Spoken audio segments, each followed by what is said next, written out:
Hey guys, morning coffee time. It's been a while. Took a long break for the holiday weekend. Celebrated our Independence Day, did some fireworks, had some fun, a couple barbecues, and quite honestly, mostly worked on the business. But I hope you guys had fun. Hope you got all your freedom celebrations out there and you America as hard as you could, or you Murrica as hard as you could. I want to get back into our logical fallacies. We'll try and get 2 knocked out this week, and we'll see how it goes. Today's logical fallacy is an appeal to nature.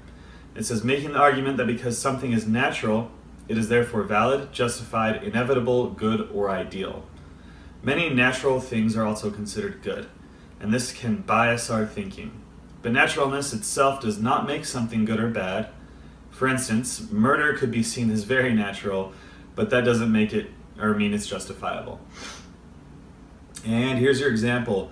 The medicine man rolled into town on his bandwagon, offering various natural remedies, such as very special plain water. He said that it was only natural that people should be wary of artificial medicines like antibiotics.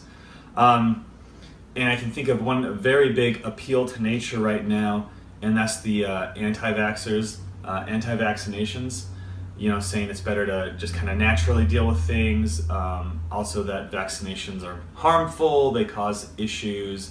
And I'm gonna dive into the whole thing because quite honestly, I haven't researched it that much. But what I can see is that a lot of people, and I've seen this myself, make an argument that it's better to be natural and not have all this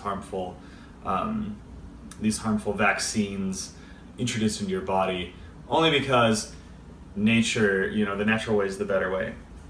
I think that's what they're saying here. I can think of other things too, as far as foods.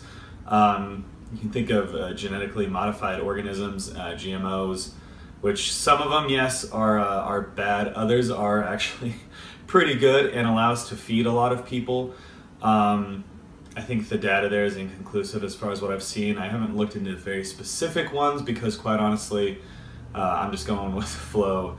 There are some things where I'll try and avoid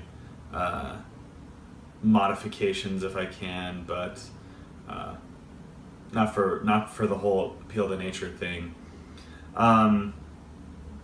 If you guys can think of some good ones, go ahead and send them my way and we can talk about them. Other than that, I think that's going to wrap up the appeal to nature.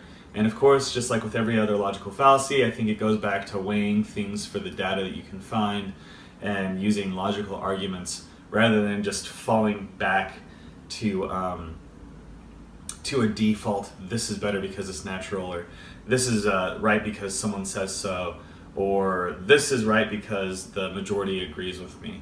So just keep everything in mind. Never just fall back. I think the thing we can take away from this is to never just fall back to one default, but rather weigh things on a case-by-case basis. And of course, some things that are natural will be better. Some things that aren't natural anymore, things that we do that don't keep us with nature, have quite frankly, honestly, helped us as a society. So maybe don't just default to the natural thing. Other than that, I'll see you guys later, and I hope you have a good day.